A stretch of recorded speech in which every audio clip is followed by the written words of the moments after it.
Bing Bong. Hey yo. Hey yo. Joe Byron. We back. What's up? What's up now? Huh? What's up? Bing Bong though? Yo, you're an old man, dude. You're an old man. Yeah. Yeah, you're an old man. You're old. You don't know none of the cool stuff that the kids are doing these days. You're old. You're old. I can't believe you. Okay. So what's up? What's going on? How are you? I'm doing alright. Watching Impact Wrestling. They're pushing Mark. What's his name? Cardona. I almost called him Mark Cardona. That's how boggled I am by that.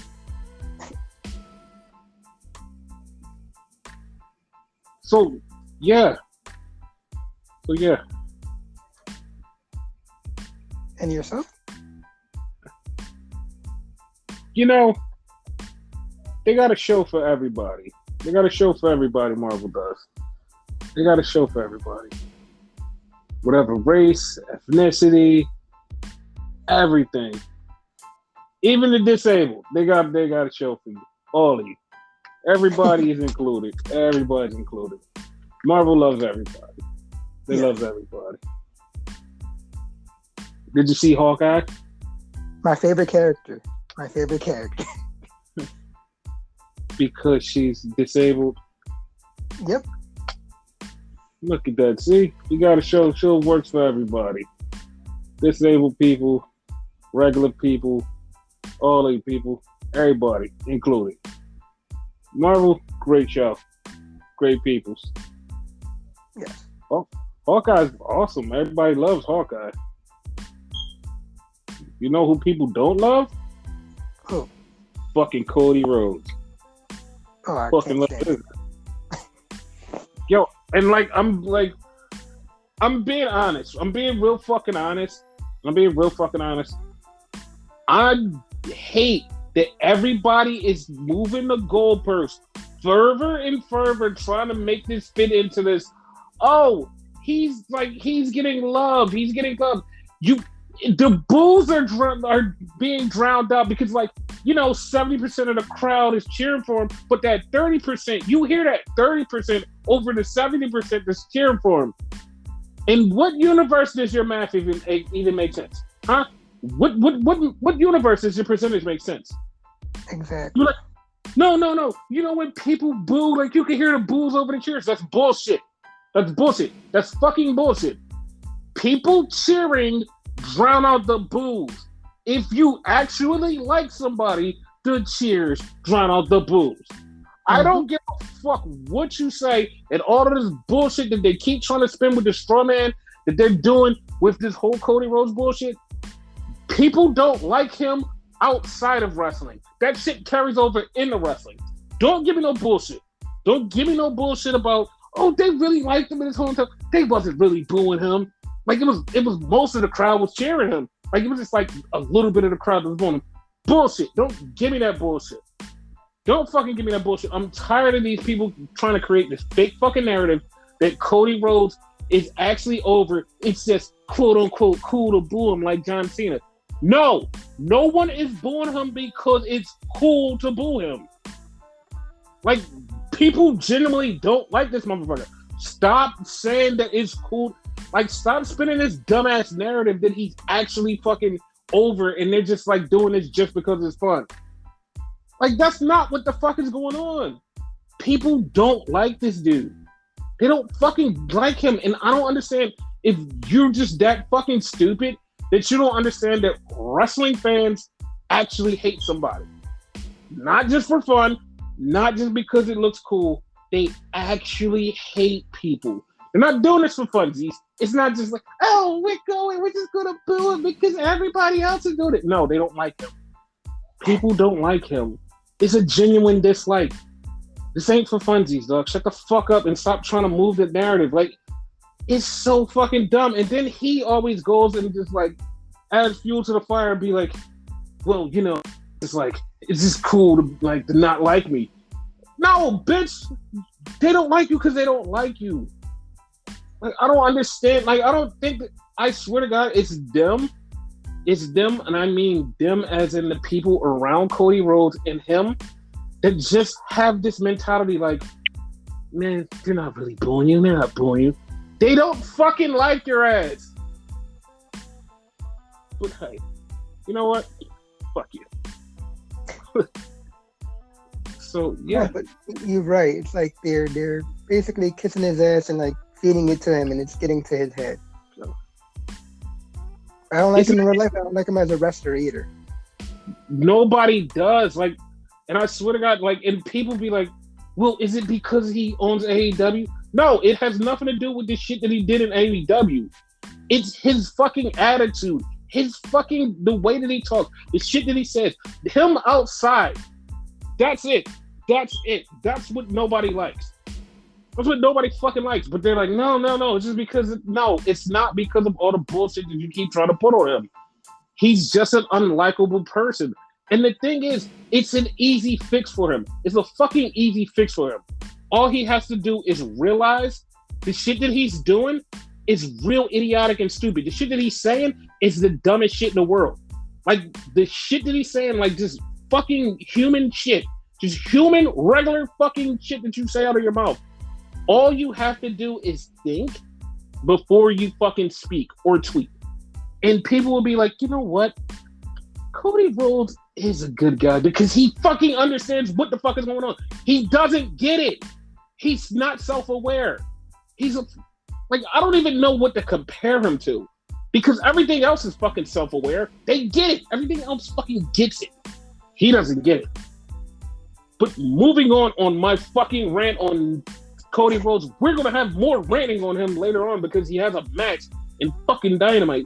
But fuck it, let's keep going. That one I want to rant about, but go ahead. Yes. So, how did you like Dynamite? It was okay up until that, but we'll get to that. But yeah, it was okay. Okay. So to me, this like it was a few spots, good spots in Dynamite, but once again, like this is another. I'm just like, oh, I'm more bored in wrestling than I am enjoying it. There's not a lot that's keeping me entertained. That's going like, yo, you know what? I really fucking like this. It's more boredom, but it's like it was a cool spots, a couple spots in AEW, like a few things in WWE, like one thing in NXT, not literally just one thing, probably in NXT that fucking popped me. But like other than that, like everything else was just like, it's like I'm just fucking soldiering through wrestling. It's like nothing is good. And I know people are like, it's AEW hate. I just said I like more things in AEW than this. And when we get into the review, as always, show you how much we like AEW. But exactly, just because I say one thing and then do a whole complete deep dive on it and be like, yo, this, and this, you'll be like, oh, well, he actually does care. Yeah, so don't jump the gun too much. Like, I know you're all pre-jack and just call me out on some bullshit, but like, you ain't gonna get your nut off today. This ain't no nut November, but you ain't getting it off today.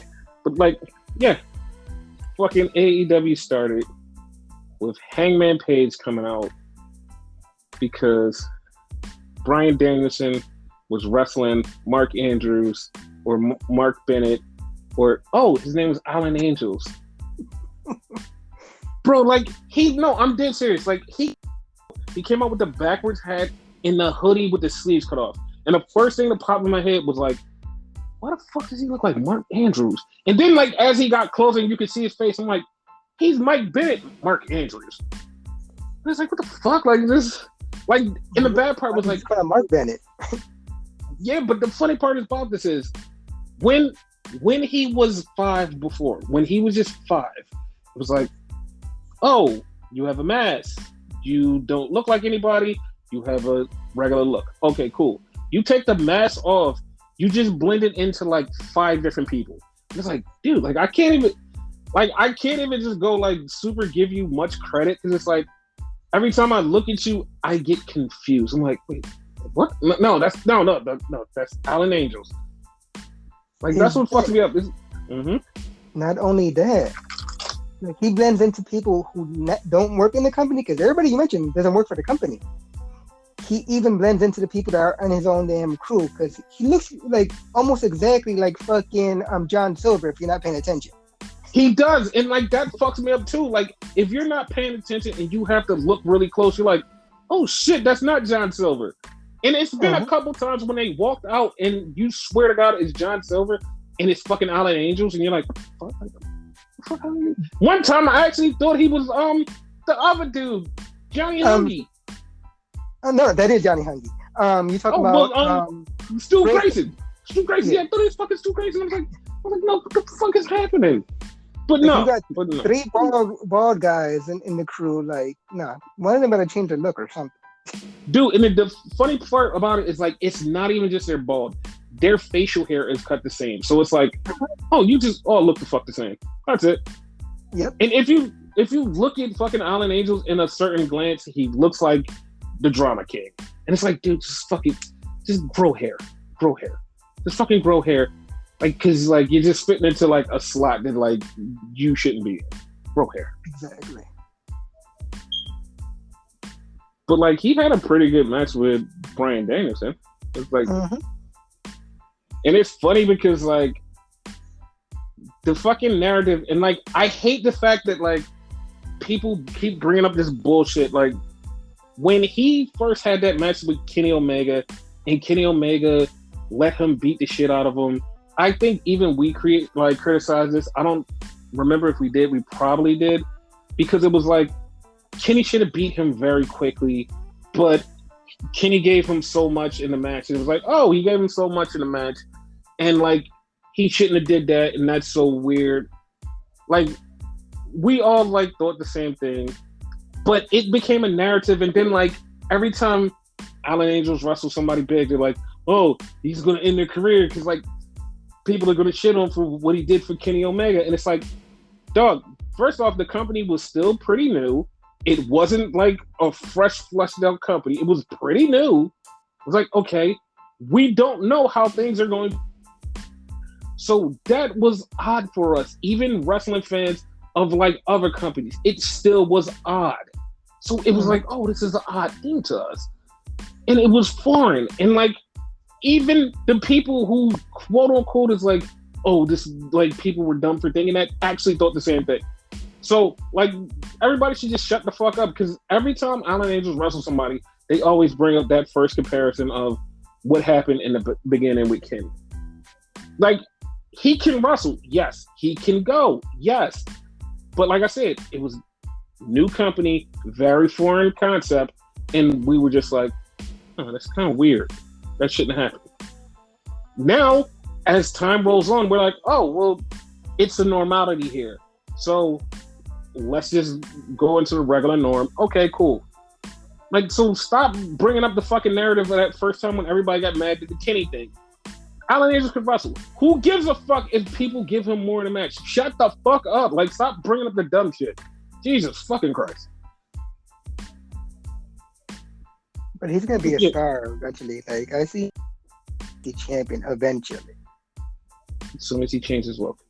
That's all. Yeah. That's all I asked for. Like, changing looks so I can know who the fuck you are. It did like you can do whatever. That's all. Yeah. That's all. I don't care anything else. Just change the look. I'm good with it. But yeah, like they had the match.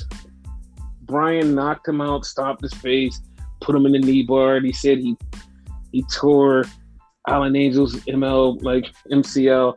Like, that really didn't happen. He just put him in a fucking knee bar. And, like, he just, like, you know how Bryan is exaggerating because he's a bad guy. So, he calls out Hangman because he's doing commentary. And Hangman starts to come down. And then here comes Johnny Hungy. He's like, no, you can't touch him. Because if you two touch, then the title match is off. Which they scheduled the title match for Winter's Coming.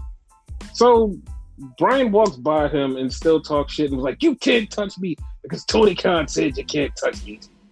And it was like, it was stupid. It was like, Bryan, you're just an asshole at this point. He almost falls. and we're gonna get into falls. I was about to fucking point that out. That I was gonna point out, and the fact that they panned to the ring when they was helping out Ellen Angels, and like this is when I thought it would John Silver, because he ran to the ring too, so everybody was around that area. They need to fucking change their looks. Next week is gonna be John Silver getting murdered by Bryan Danielson. You're gonna be like, didn't we see this match last week? And I'm gonna be like, I thought we did, but we're gonna find out that it's not. Oh, don't be surprised if he has 2 matches in one night and he faces fucking Stu Grayson. Oh man, I would be fucked up. Cover him all in a matter of 2 weeks. That would be fucked up. So then we had Amiro stating he's ready for a war with God. And it's like, Jesus Christ. Like, not even funny Jesus Christ, but like, Jesus Christ, it sucks. Like, that's how I feel about that. Like, Jesus Christ, it sucks. Like, stop. Like, you're gonna make me hate God. I already hate Miro, so like, the fuck else? Are people defending this shit still? Because, like, what the fuck? Like, it's going more and more like too far with this shit. Listen, I'm off of the God defenders. Like, I'm off of the Jesus Christ Christian religions. Like, all of that. Like, I'm on my atheist train on this one. Like, I don't care. Like, I don't care. Like, I don't care about just this whole gimmick. Like, it's bad. Yeah, no, it's really bad. It's really fucking bad. It's really bad. This is horrible. But anyway, he's warned with God. Who cares? Don't care. Don't care about you or your God. You're screwed. Screw all of you. Whatever. So then we had a match between Lee Moriarty and CM Punk. So this actually changed for me. And I mean, not because I'm a Lee Moriarty stan, but this became CM Punk's best match in AEW. Ha! There you go. And it's funny. Yeah, no, because Lee Moriarty is really good. And like, as soon as they announced this match, like, that was the one match that was like, oh, no matter how shitty AEW it might be this week, the match that is going to be CM Punk and Lee Moriarty. And I know somebody's like, well, you guys are giving Punk credit. I didn't say that. I'm giving the person who is actually really good, Lee Moriarty, a fucking credit. And I know somebody's going to be like, well, if you guys have given Punk 2 good matches, that means that he's really good. Dude, you've never seen Lee Moriarty wrestle, so are you sure that you want to keep saying that Punk is like really still good, the best in the world, or whatever? You want to keep saying that? I haven't had too much exposure with him, but yeah, like, you're 100% right. Like, he's good as shit. I want to see more of him. Hopefully they feature him more. So Lee Moriarty falls into a category that, like, I'm glad that they categorize as real technical pro wrestlers that have grown into like a deep sense of wrestling and ability and agility, but ground wrestling, submission, hold for hold type things. Because it's only a few of them that are like really get down and chain wrestle and like tear the fucking ring up and bring the crowd into it. It's Lee, Jonathan Gresham, Zack Sabre, it's Suzuki. Like, when people get down and dirty in the ring and just like really wrestle, like chain wrestle, and can like be athletic with it, it's like, oh my God, like, I'm in love with you. And that's what Lee Moriarty is. He's really good. And like, a lot of people are just coming around to him like, oh my God, he's kind of good. He's kind of good. I'm like, yeah.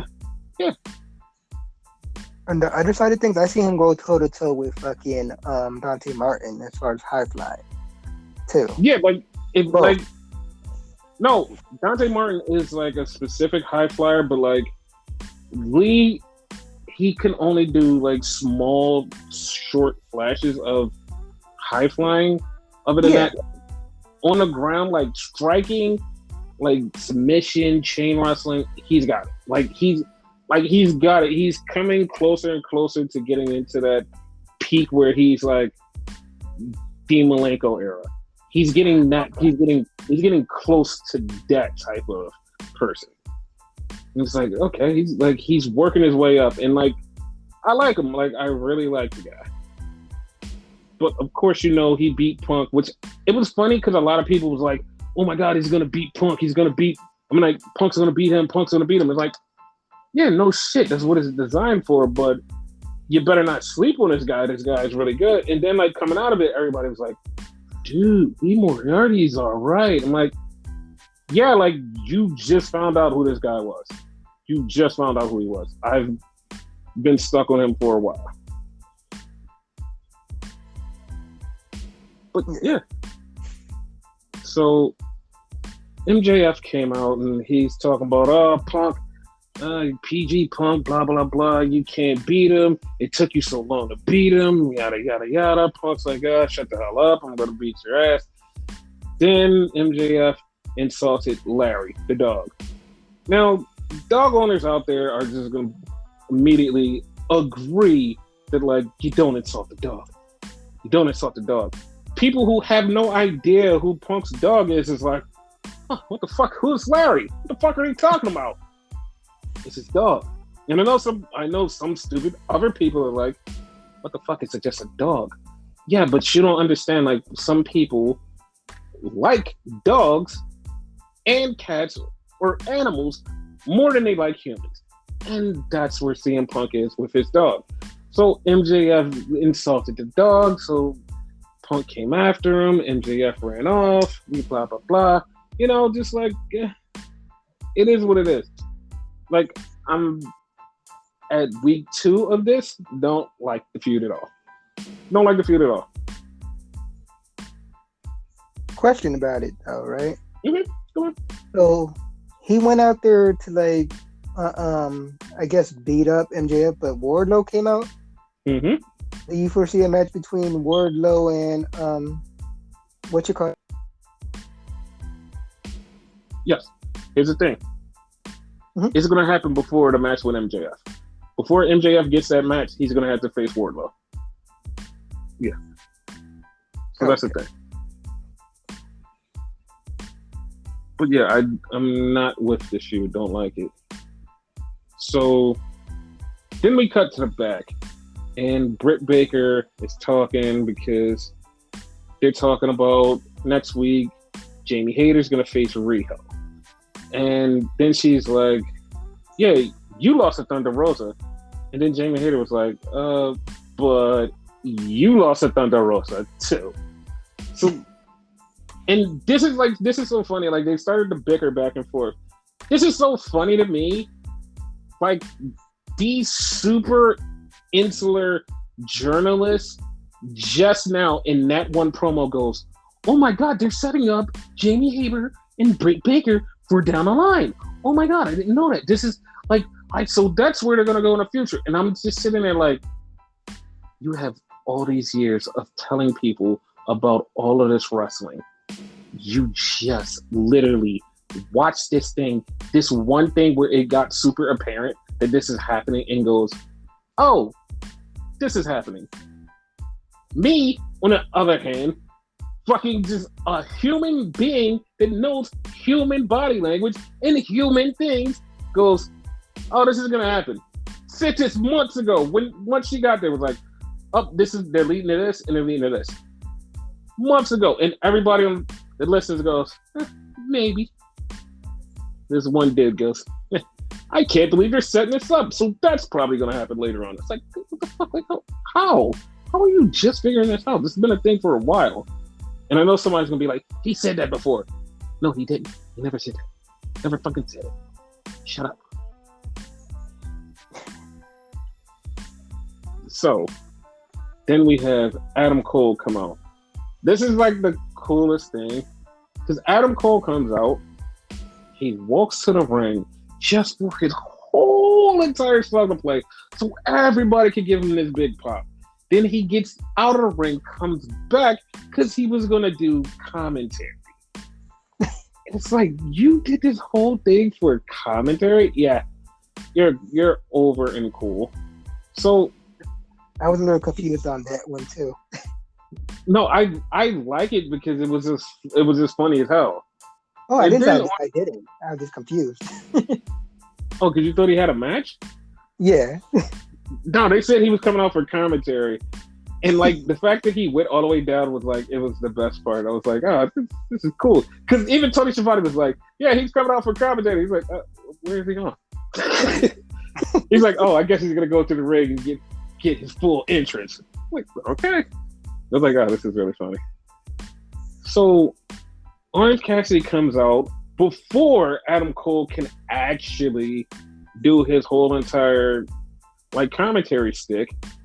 Then the Bucks and Adam Cole beat up Orange Cassidy, and then the Best Friends run him off.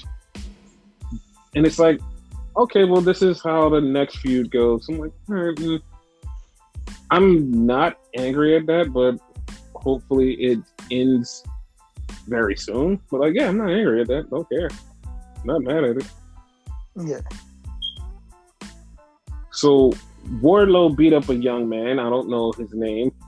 They didn't even say if this dude been on Dynamite or nothing before. He just was there. He got like 87 gazillion powerbombed for no reason. Then he got beat up by a chair after the match, after he was already dead.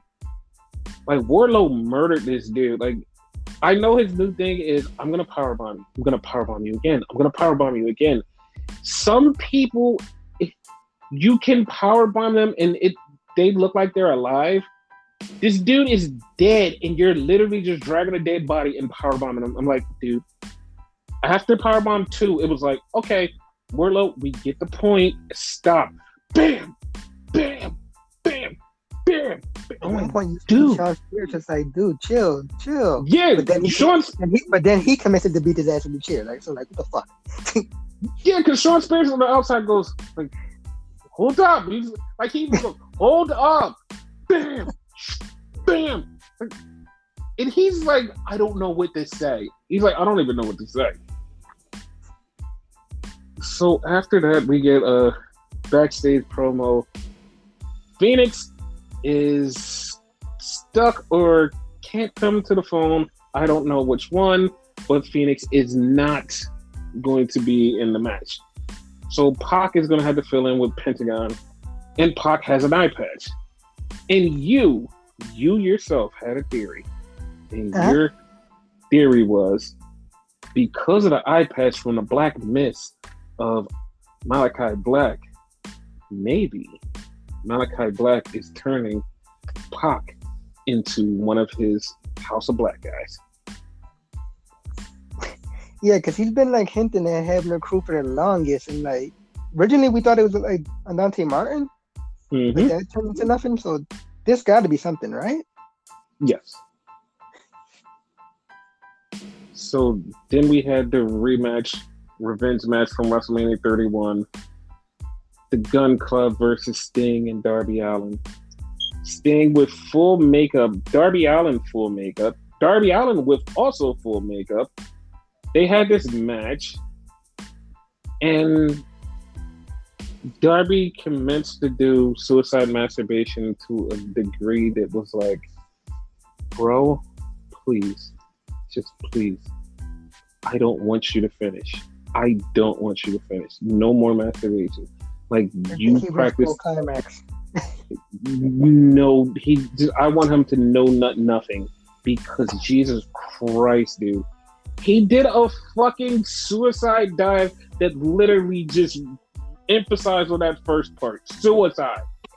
Yeah. He jumped on Austin and he went head first, bam, to the concrete. And I was like, oh. And he got up. His head is just leaking. The top of his fucking head, just blood just leaking down his head. He goes and does another one similar to fucking Billy Gunn. And it's like, dude, are you okay? And if you watch it closely at the very end, he is so concussed that he can barely finish the match. He's like, what? He's trying to get up, and he just gets up, drop kicks fucking Billy Gunn. Sting hits him with his Scorpion Death Drop. 1, 2, 3. And Darby is just like out of it, and it's like, dude, please do not do this. Like, stop. I've been asking them to stop for a while. Jesus Christ. So he's gonna want to connect thing eventually, though. I think. Yeah. I just want him to stop because, like, I always feel like I'm about to watch him die, and like it's gonna be that one time he actually fucks up because he's just as crazy, dude. And it's like, okay, he's dead. So then we get Jericho beat up by 2.0 and Danny Garcia. So they're taking him out. Okay, whatever. So that's a thing. So once again, we have another person on commentary that has to leave because they get into a feud. Because Team Taz is on commentary. Then Lio Rush comes out and Lio Rush is like, yo, I want my boy back. And they're like, no, we're not giving him back. I want my boy back. No, I'm not giving him back. Dante Martin comes out and was like, no, man, I'm not going back. And then Ricky Starks is like, haha, I'm with him. Haha, I'm not going back. And like, for some reason, somebody, I don't even remember how they got to this conclusion that we had already drew, that Dante Martin and Leo are going to screw Team Taz over. But somehow they go, that's what's going to happen. They're going to screw them over. Ha! Okay. I have a weird feeling. Dante, like, he signed the contract, but he never signed his name. Like he did gibberish or something. That would be fucking hilarious. And they never like took the time to read the contract. That would be great. So then we had a backstage thing. I'm not fully hydrated, but like, Jesus Christ, Jade Cargill. Like, I'm not fully hydrated. Wow. So she's beefing with Thunder Rosa because they're next up in the tournament. I'm like, okay, that's the thing. So then we get a match, Trish Statlander versus Ruby Soho. And it was an okay match. Yeah, I liked it. So Ruby moves on to the next. I thought fucking Statlander was gonna win, but it was obvious Ruby was gonna win. So. Yeah, Ruby wins. He goes on to the next round. Vicky Guerrero comes out, and she just starts yelling, and Ruby's going after her.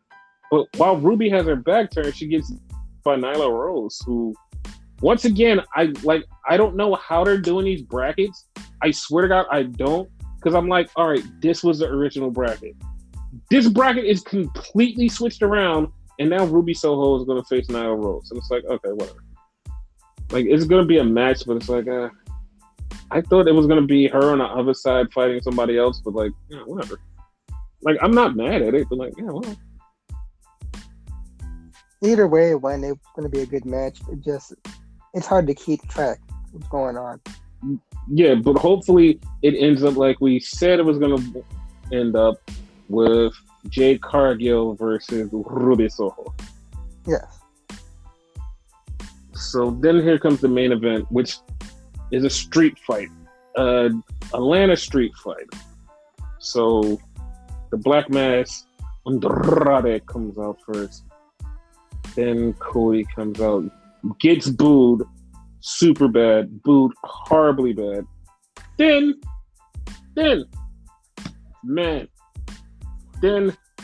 Andrade and Jose go to attack them.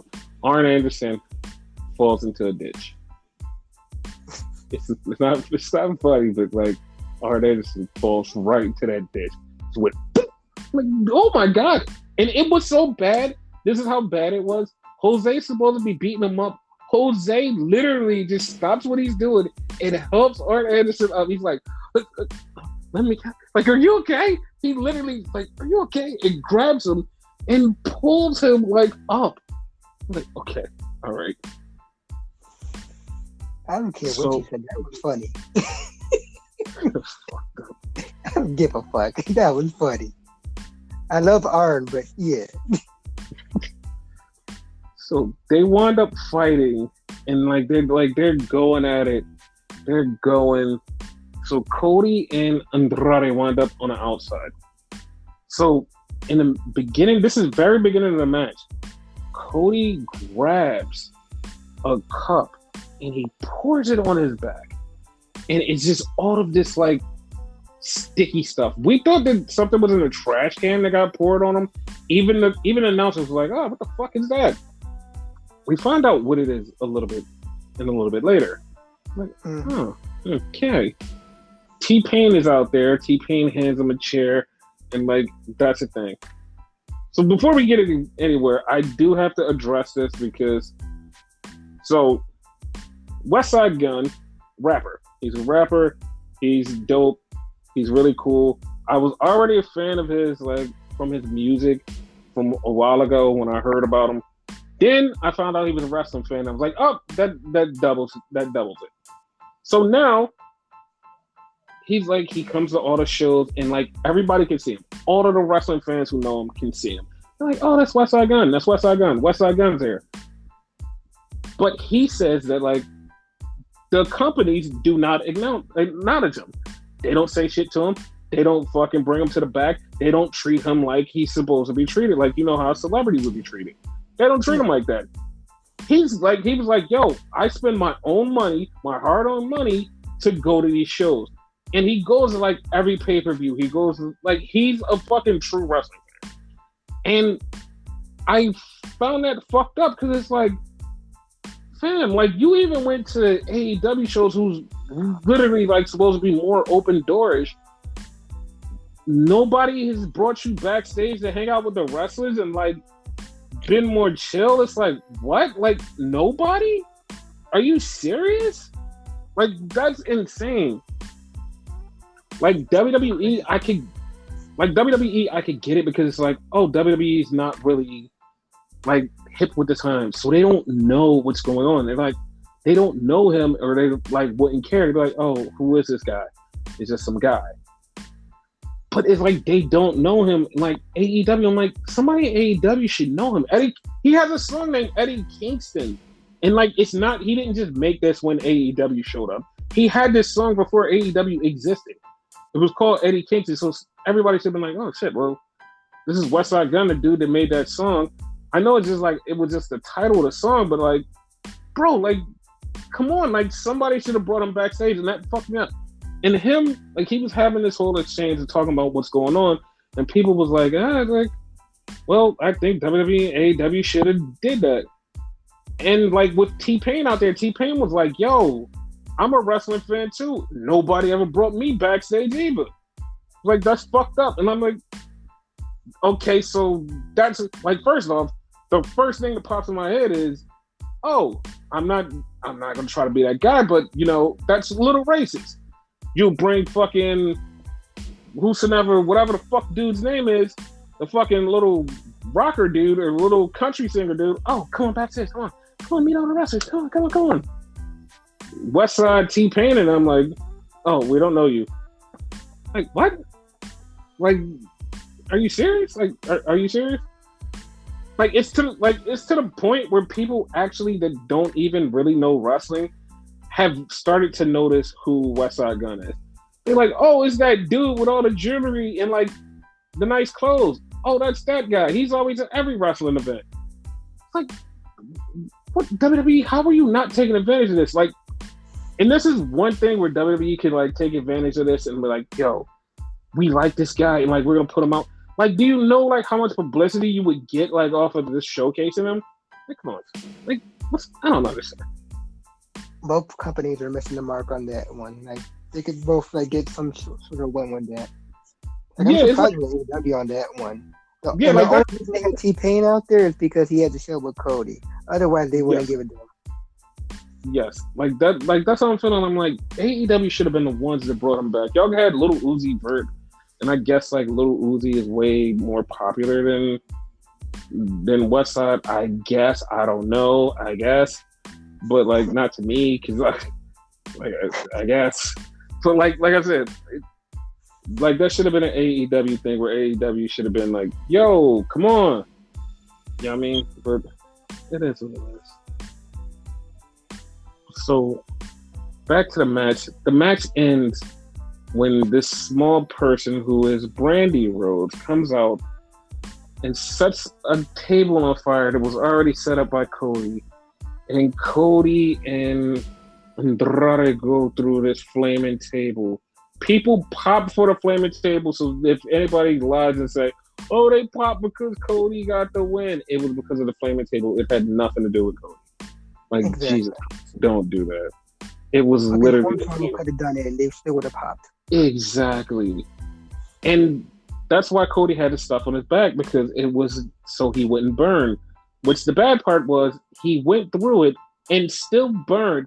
And fucking Andrade caught some of the shit too. And Andrade, he's getting pinned. Andrade's getting pinned. Andrade fucking furiously trying to tap out Cody, but he's tapping out himself like to stop the fire. It's like, yo, what the fuck? It was fucking crazy. It was insane. Like you saw like a little flame on Andrade's chest and whatever. Like yes. Cody had to move to that shit. Yes. So yeah, that was AEW Dynamite. Here's my thing about Cody now, right? Because like you like fucking ranted about him earlier, like real life shit, and like 100% agree with you, right? Mm-hmm. But merely looking at it at a wrestling perspective now, right? He's a tryhard.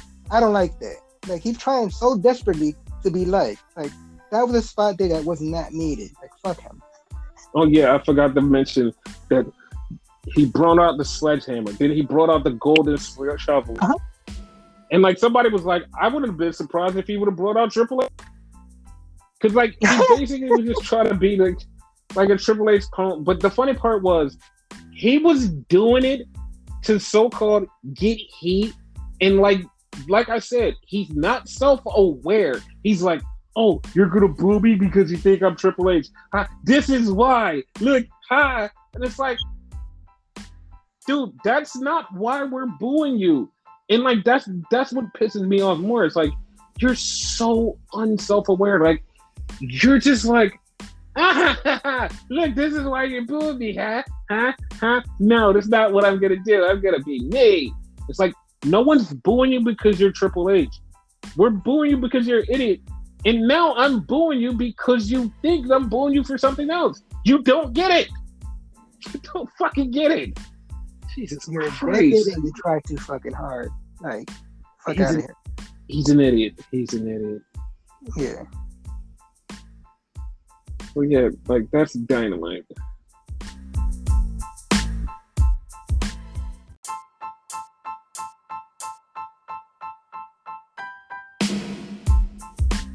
So, Raw happened. And Raw kicked off with Seth Rollins coming out to say, day one, it's going to be me and Big E for the WWE Championship. And it's like, okay, cool. That's a thing.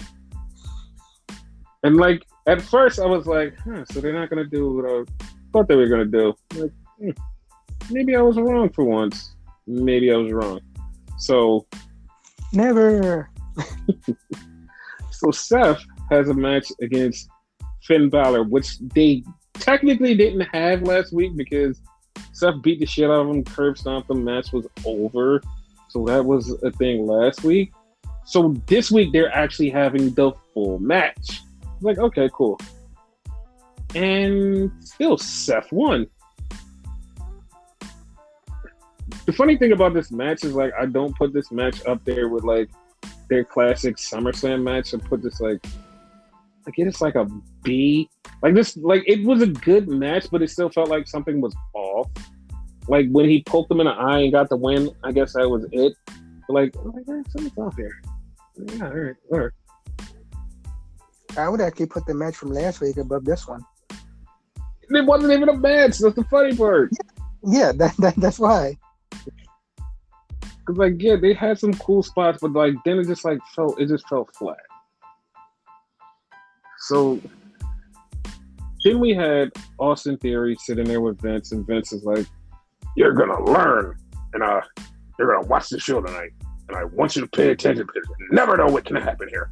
It's like, okay, whatever. So then we had the contract signing between the MILF Becky Lynch and the toy Liv Morgan. So, okay. This match was, not this match, this contract signing. Like, Becky talked a lot of shit, then Liv, like, she starts talking, and for some reason, Liv gets angry, and, like, she's cutting this promo, and, like, it's pretty good. And then they throw this line. This is the first time in the line, the first time on the night, WWE throws this line in the promo. Becky, like, you were crying, like, not the crying part, but, like, she was crying. She brought that up. We brought that up. She brought that up after we brought that up. So this is our fault. Sorry. Okay. But then Liv goes, all of my friends are gone because you have a fat, inflated contract. And they got fired because of you. It's like, that's not why they got fired, but, like, why are you turning people's firing into a storyline? Okay. That's weird. I don't get it. And then Becky goes, listen, you want to be a leader of this division? How about later on we have a 10-man tag? You lead your team and I lead my team. Ha! I'm like, okay. Like, that's the thing. So I'm like, okay. Like this is all at the beginning, the start of the show. Then we have RK Bro versus the Dirty, Nasty, Disgusting Dogs for the tag team titles for some reason. Now, if memory serves me correct, didn't the Dirty Dogs lose to them in like a one-on-one or some random ass situation? Like, it was Riddle versus Dolph, if I'm not mistaken. Yeah, and fucking they lost, right? I'm not crazy. Yeah, Riddle hit the RKO like he was Randy.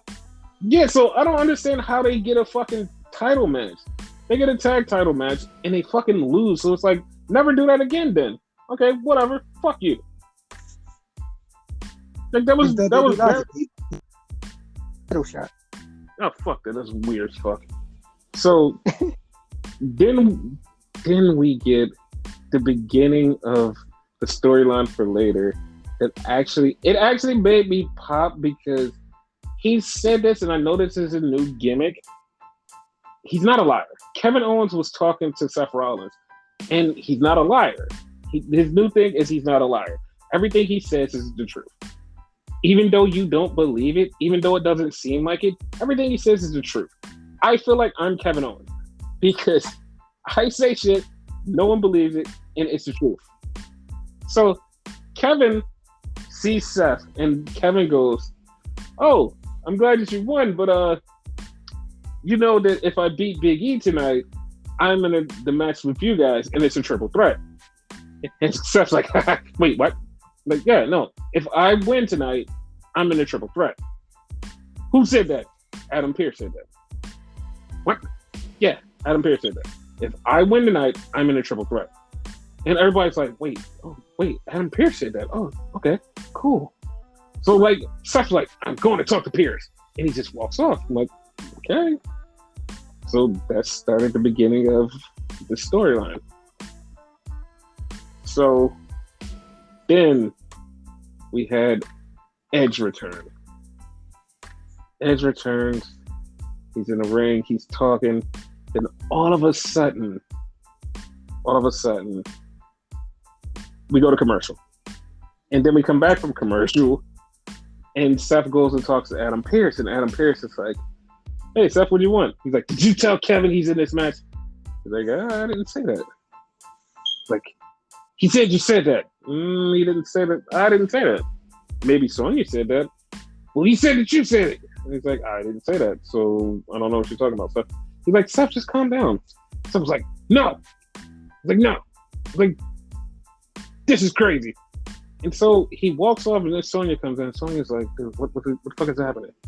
And he's like, talking about Kevin Owens is getting put in this match. And she's like, And then it just cuts off. Like, okay.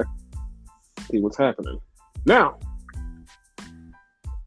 so Edge is still talking, and then all of a sudden, Miz comes out. So it's like, okay. So Miz and Edge almost mirror identically have the same exact conversation that MJF and CM Punk had. The only difference was for one of the first times WWE acknowledged that AEW exists by saying, Miz, people are talking about you on other companies. You're still relevant, blah, blah, blah. So, here's the thing, right? A lot of people had already jumped to this conclusion seeing this promo. Because Miz was doing this with Maurice, the beautiful Maurice, standing by his side in ring gear, mind you. Not just regular, in ring gear. With Miz. So they're talking shit to Edge, which is going to lead to a feud. Everybody was like, immediately like, dude, this means we're going to get Maurice back in the ring. I immediately go, nah, just hand wave it. Whatever. I don't believe that. So here's where it gets fun. Because all of a sudden, Beth Phoenix goes, listen, after Sunday, after War Games, I'm done with NXT. I don't know what I'm going to be doing next, but I'm done. I'm giving up. I'm not going to be doing this, so I'm done. And it's like, wait, so Maurice just shows up and all of a sudden you're not going to be an announcer? That doesn't seem coincidental at all. No way, shape, or form at all. No one I've seen online caught on to that. They actually jumped to like another fucking level. They're thinking that she's leaving WWE when she clearly said she's not. Yeah, no, she literally said, I'm not leaving WWE. And like, it's funny because like all of my young women friends was like, immediately jumping right to it. All of my young women friends jumped right to it, like exactly to it. They was like, oh, they're gonna have the mixed tag match. Yes. I'm like, okay, how did y'all jump right to it? They jumped right to it. I was like, oh, okay. But I didn't like this promo. I'm sorry. A lot of people didn't like it. They liked last week's promo. I didn't like this promo. Didn't like it at all. Yeah. Cause like I don't know. I just don't like some things. Okay. And it's copy pasta. Right. We know. Yeah, but which I agree with. You know. Yeah, it's like first of all, yeah, I don't like copy pasta, but also I don't like copy pasta for something that I didn't like in the beginning. So like if you feed me dirt twice, I don't want it. If you feed me dirt with sprinkles on it, I don't want it. It's still dirt. Don't give it to me. No. Exactly. So then we had AJ Styles in the back who was blind and almost trying to help him out because he got sprayed in the face with fucking I was gonna say C4, but that's not it. With you know, the fucking shit from last week. Fucking the shit. The fucking fire. Yeah, fire thing. Yeah. So for some reason, his blind ass comes out with almost and does commentary on a match against fucking the Street Profits and the Academy of Natural Science. So of course, you know, the Street Profits and the Academy won. And of course, AJ is faking being blind and almost catches him. And you immediately jump right to the immediate thing and go, hey, they're breaking up AJ and almost. I'm like, you know what? That's the thing. And you know what made that even more possible? What? When you said that, I was like, okay, yeah, that sounds like it could be a thing. But then I remember the Edge's promo when Edge was talking about who he should face, like he did one of the CM Punk things where he was like, yo, who should I face? Because should I face this guy, or this guy? The first person he said was AJ, and the crowd went fucking bananas. And it's like, oh, you know what? I do want to see that match. And then like when that happened, I was like, oh, they're breaking them up. And immediately it just was like 1, 2, and 3 connected. It was like, oh my God, it's happening soon. Because 1, Edge mentioned them. 2, the tease of the breakup. 3, Dallas, Texas. So yeah, that's a big match. That's something huge that people would pay to see. And if you're having a big show in Dallas next year around April, I think the fans would love to see that. Quick question though about this though, right? Quick Are answer. they trying to make fucking almost dumb? Because it seemed like he didn't know that AJ wasn't blind. Like he wasn't like keen on the plan. Like this was all like an AJ thing, similar to like a fucking Miz and Morrison thing when Miz was in the wheelchair and Morrison didn't know. Yes. Okay. Here's the thing. Like you can go with the they're making him dumb angle, or you can go with the angle of I haven't seen him in a week because he said he was blind and he had to go home. When the first time I seen him, he was blind. So I don't know because that's the first time. This is the first I'm seeing him, and he's still blind. He's telling me he's blinded from this, which means, maybe he is blind. Then I found out you're not blind, and it's like, oh wait, you're not blind. You son of a bitch, you lied to me. Because he did look mad at that shit too. Yeah. So then we go to the back and we see Kevin Owens and Seth. And Seth's like, you're lying. You're lying. Haha, you're lying. You're lying. Liar, pants on fire. And Kevin kept saying, yes. And Kevin goes, I'm not lying. Straight face him up. I was like, I'm not lying. He's like, yes, you are. You're lying. He said he never did that. He's like, I'm not lying. You're lying. You're lying. I don't believe you. He's like, I'm not lying. And he just walked away. And Seth is like still happy, like, you're such a liar. And Kevin just walked away. And I was like, oh, okay. All right. He's like, I'm not lying to you. Just walked away. So then we had Damian Priest versus Apollo Crews for the U.S. title. And of course, Damian Priest beats Apollo because, Damian Priest is going to be a champion. So. And the Damian inside. Shut up. So Seth's dumbass goes back into the office of Adam Pearce and Sonya and telling them he's getting ready to leave. And they said, well, Kevin Owens is going, if he wins, he's going to be in triple threat. Seth has a fucking breakdown. He's like, what is happening? He's like, no, like you gave us the idea, so we're going to do this. Once again, Kevin didn't lie. He didn't lie at all. That wasn't his fault. Like, if he wouldn't have came in there and made this a thing, and the funny part about it is Kevin did nothing. He outsmarted somebody without even doing anything. It was great. Do you even consider him a heel at this point? Like, all technicality, he's not a heel. Yeah, because he's not lying. Like, he hasn't done anything to lie about. Like, so to me, like, I'm all for it. So then we had the Mysterios versus Lashley. No, it wasn't Lashley. We had Mysterios versus the Hurt Locker business. Oh, Hurt Locker, yeah. Yeah, and of course, the Mysterios won. Dominic got the frog splash, 1, 2, 3. Hurt Locker business. Yeah, it was a thing.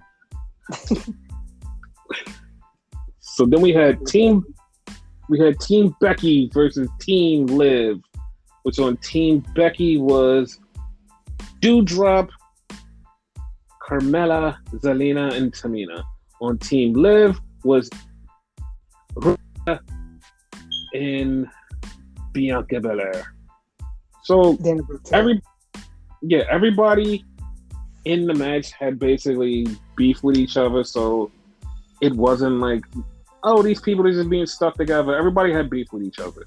The only person that didn't have beef with anybody was Dana Brooke, who literally had nothing to do with any of this, and she just was like the extra person. It was like, oh, okay, like Dana Brooke's there, and like it wasn't a bad thing. Like it's like, oh, like Dana, and like okay, we get the good guys, Team Liv, they get the win. And then Liv hits Becky with Oblivion, almost pins her. And it's like, oh shit. Like, Becky rolls out because next week they're going to have a title match. And that's a thing. I'm going to say this on Monday. Yep. And fucking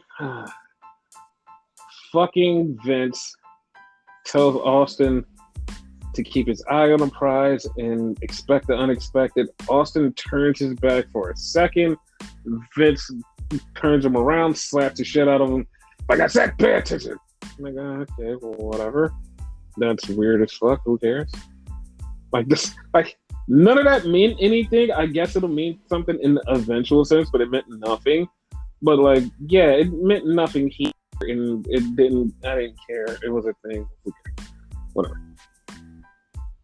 Probably setting him up to be like a protege type of thing, like the next chosen one type of shit.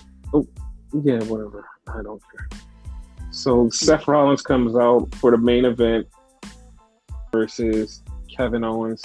So mid-match, Kevin Owens is like fucking with Seth, and everybody knows what he's doing. It's like, okay, even Seth is like, he's just trying to antagonize me. And that's all.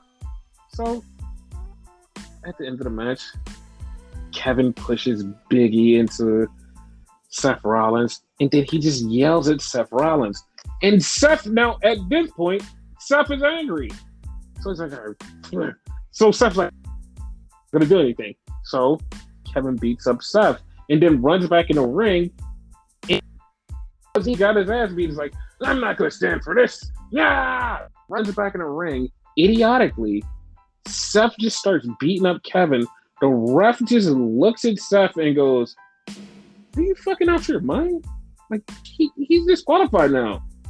And he's like, I don't care. You should hit me. Ah! And then it's like, what? Kevin just won. So Kevin's in this match. Now it's a triple threat. He's like, what? No. Yeah. It's like, you idiot. Like, you're such an idiot. My God, dude, this is so dumb. Did you see the picture of both of them, like, having the same, like, body reaction, but their faces were completely different? Yes. That shit was funny. So, that was Raw. NXT started out with a thirst trap. I mean, it started out with Toxic Attraction and Dakota and Raquel, Io, friend of the show, Cora Jade, and Kaylee Ray. And it was Kaylee Ray versus Dakota Kai in a ladder match. I hate ladder matches before War Games because you're going to kill somebody worse in this fucking match. And the match that Kaylee Ray and Dakota put on was just like insane ladder match, it just would have been an insane match, period. But then you had to go to War Games. Someone hurt themselves in this match, right? Like, yeah, I felt like that. Yeah, I think they did. And Dakota had the little Dakota tick, and that's what made her lose. Because, like, you know, she has, like, the new multiple personalities, like schizophrenia type thing. So she had the little tick, and she lost to Kaylee Ray, which means the good guys get the advantage on War Games. I hate that so much, dude. I hate it so much. Like, yes, the bad guys have to win. The bad guys have to win. That's all. The bad guys have to win. So then we have a thing which was funny, but like I didn't care, but it was also funny. So we have the Grizzled Young Vets trying to break into Beer Money 2.0's office. I mean, to their locker. And so Iggy Manjiro walks up and like Gibson is like, shh. And like Iggy Man is like, shh, loud. And like he's loud whispering that's just so loud. And like, dude, what the fuck? And then Kushida comes up and like, what's going on? He's like, shh. Wait, shush. Yes, shush. Oh, yes. And like, they're just being idiots. And then they get fucking Grizzled Young Vets in on it. And they're always a loud whisper. It's like, dude, shut the fuck up. They're going to hear you. And all of a sudden, like, Beer Money 2.0 goes, hey, what the hell you doing around here? And except for, like, Jacket Time, who stood there and was like, they said shush. What the hell's going on here? I don't get it. They tried to break my locker. Okay, well, that's the thing. They say so. that? No, they didn't. I'm just making up shit. Just making up shit. So we get Cameron Grimes versus Andre Chase because he said some shit to Andre Chase last week, and Andre Chase didn't like it. And so now I have a fight because I'm going to have a hair versus hair match against Duke Hudson, who I don't give a shit about. After Cameron Grimes wins, Duke Hudson puts on this dumbass display of dumb haircuts on Cameron Grimes, which I didn't give a fuck about. I was like, I don't care. Like, I don't we have care. to have the fucking Photoshop display every time we have a hair match? Yes, we have to. We have to.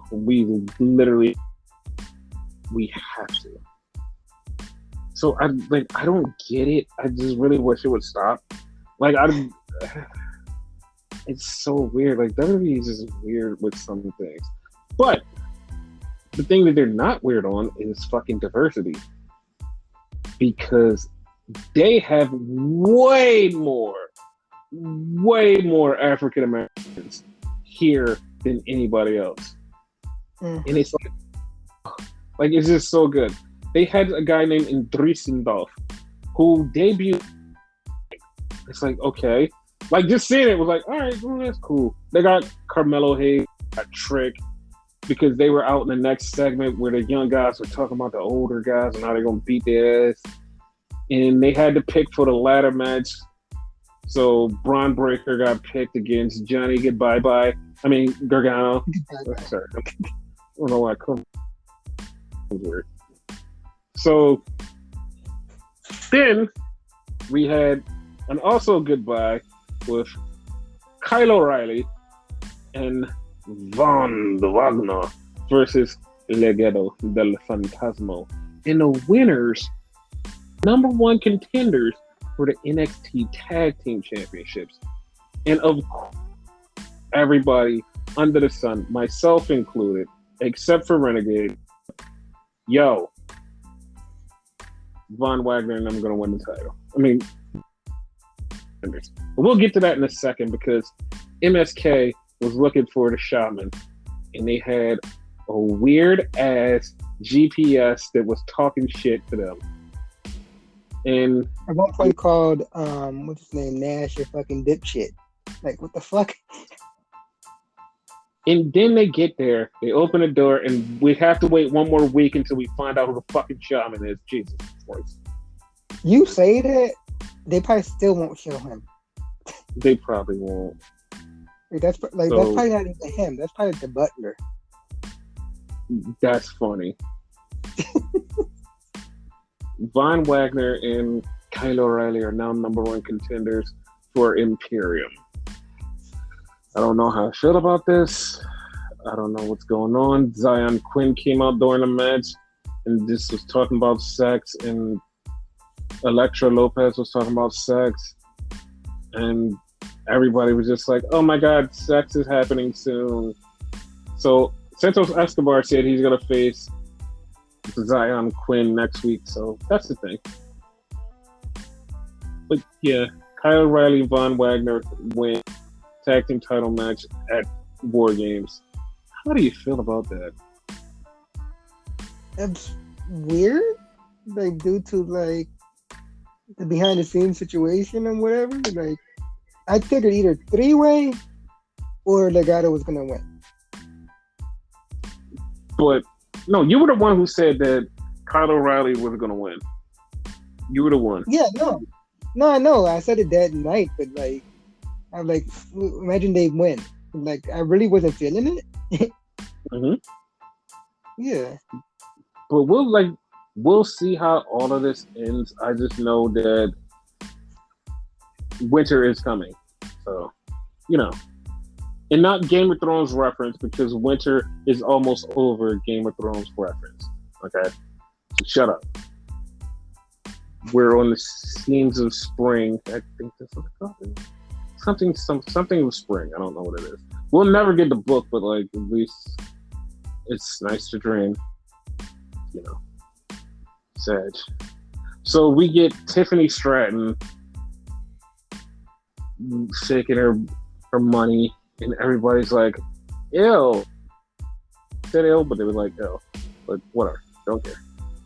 So we have Joe Gacy. He wrestles a bunch of people, and he's like, "Roderick Strong, I want to beat you for," and rename it until a different title that is for everybody because I want my all exclusive and all inclusive, whatever. So Roderick comes out. Malcolm Bivens says, "All right, fam, that's gonna happen." So we have Solo Siki versus Itoa. And right before the match, Boa comes up to Solo and says, "Something, something!" He says it in Chinese, so I'm not being racist. And so Solo's like, "Man, shut up." So Solo wins, but Eddie does look very... He looks like he's going to be cool. First off, he wrestled in the chain. And, like, it's hard to wrestle in the chain and, like, still have it on at the end of the match and not pop. And he was doing a lot of flippy shit. And it's like, oh, okay, this dude is really good. So at the end, Boa comes in, and Boa's like, joke, bad guy, me, can't control what's happening, And Solo, and he picks Eddie up, and he's like, "Yo, fam," he's like, "I like you, you're cool." Like, all right, they run Boa off, whatever. So you're right. Persia is probably going to beat the shit out of Indy because Indy finds out that her husband is left the hospital, but they have a tag team match next, and Persia's like, "Dude, get your head in the game." And Persia's focusing on winning. Indy is focusing on her husband. You're right. This is going to happen. Yep. So they do win the tag team, but Indy is still kind of fucked up. Indy almost lost it, though. Yeah, she did. I'm fucked up about that. But, all right. So, War Games. Let's go with predictions. Okay. You want to go with predictions? Who's going to win hair versus hair match? Duke Hudson versus Cameron Grimes, baby. I'm going to go with Cameron winning that shit because he already cut his hair once. I don't think they're going to do it a second time. And, yeah, like, I don't like Duke. So, hopefully, like, he leaves for a while after this. Same. So, Imperium versus Kyle Vaughn. Who do you think is going to win? For some strange reason, I'm going to go with Kyle and Vaughn. Dude, I really hope they do it. I only wanted them to do it for one reason. I want them to do it because he still hasn't signed a contract, and they're going to try to keep him around as long as possible. Be like, you have the titles. You can't just leave him like that, and he'll just stay until they make him drop the titles, which would be fucking funny. But other than that, like, I want him to go, and like anybody's like, oh, now all of a sudden you want him to go? I've been wanting him to go for a long time, so shut the fuck up. Yeah, he's been saying that for the longest, so yeah. Yes. So Roderick Strong versus Joe Gacy for the NXT third title. Not calling the Cruiserweight title anymore. Who do you think is going to win here? Okay, here's the thing. It's rumored they're trying to kill off that title. And like, dude, Gacy, not to name it, what is it, the inclusive? Yes. Some shit. Dude, Gacy's going to win that shit, I think. Whether or not he calls it an inclusive title or not, I don't know, but yeah. I have a strong suspicion that you're right. And also, I'm just looking at my watch and trying to see how strong time is. Moving on. to whoa. Toxic Attraction and Dakota Kai versus friend of the show, Corey J, Kaylee Ray, Raquel Gonzalez, and Io Shirai. Who do you think is going to win this one? Due to what you said earlier, like the heel should have got the advantage. Like it's weird that the faces got it. No, I think the faces are going to get screwed. Like someone on that team is going to like be off. Not the first time that happened. Peter Girls team. Yes, I think it's going to happen. Last year, remember, games happened and Raquel Gonzalez beat Io Shirai. That moment, and I said to you, Raquel Gonzalez is going to beat Io Shirai for that title. She's going to be champion. I said exactly that. It didn't happen for months. Like, it literally took like 6 months before it to happen. But she got her match, and she won the title. Yeah. I have a weird feeling that either Kaylee Ray or Cora Jade is going to beat Mandy Rose. They're going to pin her 1-2, and they're going to have a shot for that title. One of them are going to have a shot for that title.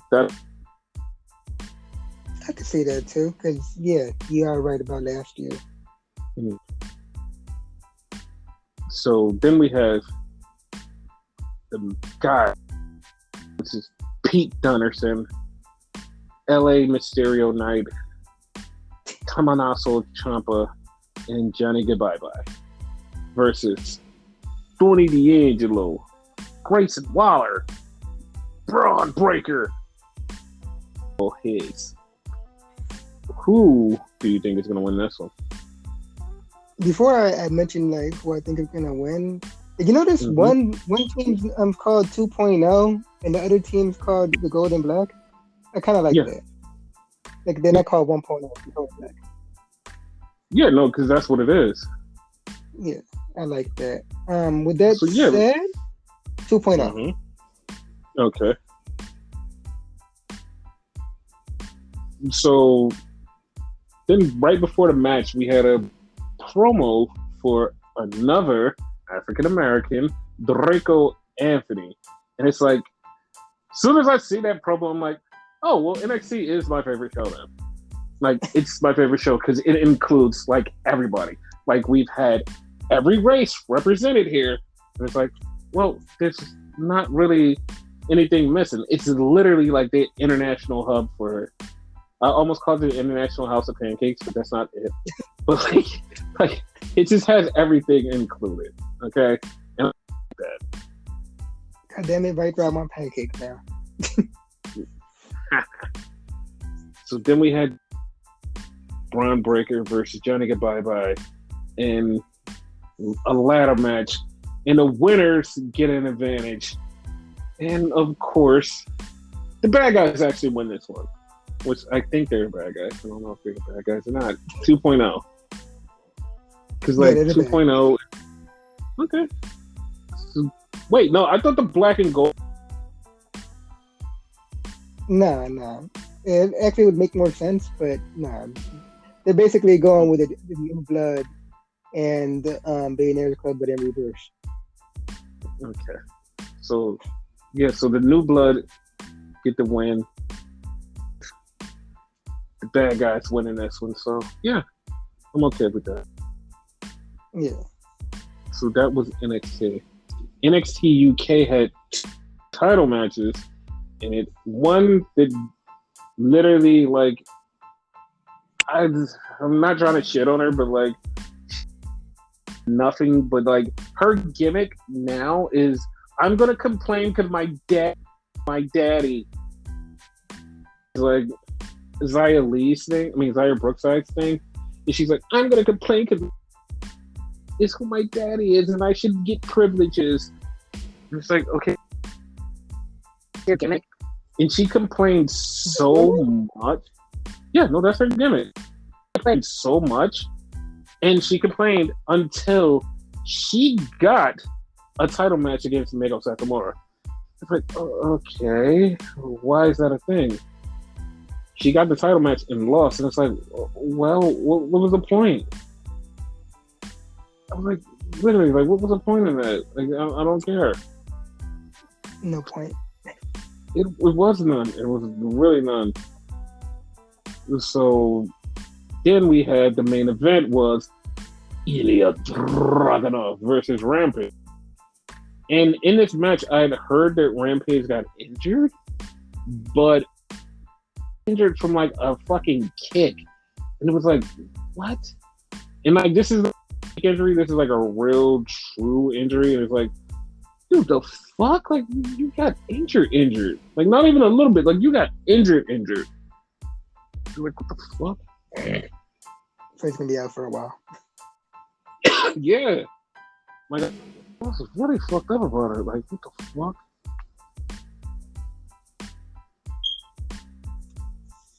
Cool. So, yeah, that's it.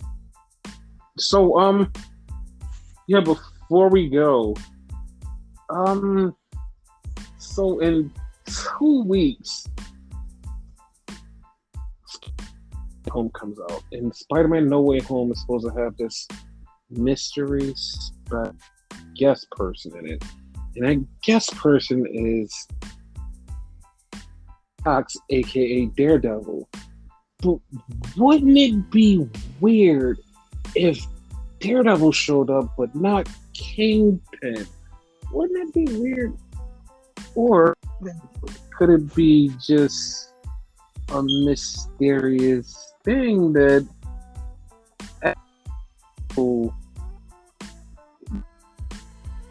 but who's to say in 2 more episodes, the week of going up, you just have everybody from that show just appear MCU? Nah, that couldn't happen at all. What are you talking about?